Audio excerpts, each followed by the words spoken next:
Ooh, spooky animes after a freaking intense infected movie. This is gonna be a good one.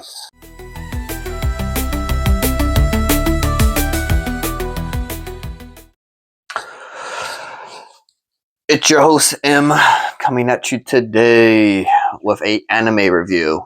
Kind of just gonna review both of them because they're really good and they're pretty much like from the same creator. Junji Ito's The Collection, and if I remember correctly, the Japanese Tales of the Macabre. I know for a fact you can watch The Collection on Crunchyroll at the moment, and Japanese Tales of Macabre, when I watched it, it was on Netflix. If you're not familiar who Junji Ito is, Junji Ito, um, he is an artist, a manga writer who is known for his really disturbing works of horror manga, and he has some really good stories when it comes to really like deep concepts. And the anime that they made, I highly enjoyed it. I never read the mangas, but I definitely dated a few chicks who were big fans of his. And yeah, I mean the anime is definitely deliver for sure, at least in my opinion. Um, they're all different stories, and they all kind of come together at the end of the season, pretty much. At least that's what I noticed with the collection. At least they definitely bring some stories in to kind of conclude everything in the last episode. But the standalone stories themselves are rather just disturbing. I mean, the one that kind of traumatized me a little bit is the story about a girl who one day goes to school and she has a hard time talking, and that all her words sound slur.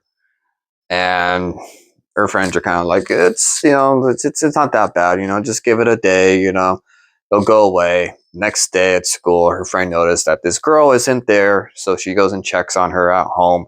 And when she goes walking into the front yard, she noticed that her parents are in the front yard stepping on slugs because they're everywhere. And they weren't really thinking anything of it at the time. They just thought they had like a slug infestation happening.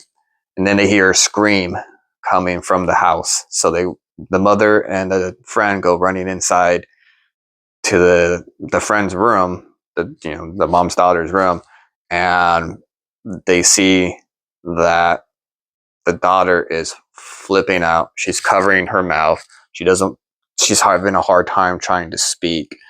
And the mom eventually was able to coax her, get her daughter to, yo, move your hand so I can see what's going on. And when she does, this freaking slug just comes out of her mouth that pretty much replaced her tongue.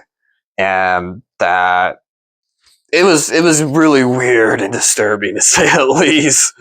And freaking mom screams, friend kind of gasps in horror, and the next thing you know, dad comes walking in the room like, what the heck's going on? And he sees his daughter with her freaking giant slug coming out of her freaking mouth, and he starts to panic and tells the wife, the mom, they're like, yo, like, go run the bathtub and we're gonna put a lot of salt in there. That will help. Yeah, because yeah.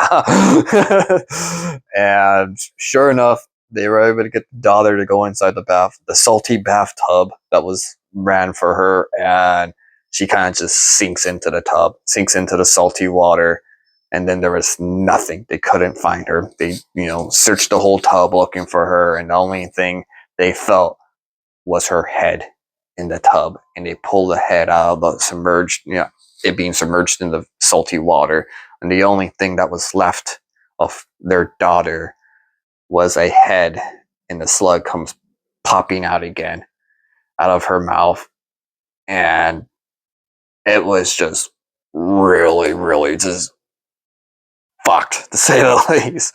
And that they didn't know what to do with her, so they let the daughter live. The slug that's using its daughter's head as a shell live in the backyard with the rest of the slugs, and that's how it ends. I mean, they got a lot of other really weird, disturbing stories, like the pretty boy at the intersection, where it goes into like an urban legend or a myth of Japanese, I guess, mythos or whatever, where if you see a pretty boy at the intersection, you ask him for your fortune. And apparently this pretty boy that is the pretty boy in the story is a piece of shit who tells all the chicks their fortune that they're not gonna find love. And a lot of these women end up killing themselves. So yeah, it's pretty good. I enjoyed these two animes for sure. um the boy with the nails in his mouth was really weird and disturbing. You know, the model that they introduced in Ito's collection is really creepy. And yeah, I highly recommend it if you're into that type of stuff. Definitely watch it for sure. Yeah, you can watch them on Crunchyroll and Netflix if I'm correct. And until then, it's your boy M, host of Press M to Start, and I will catch you on the flip side. Peace.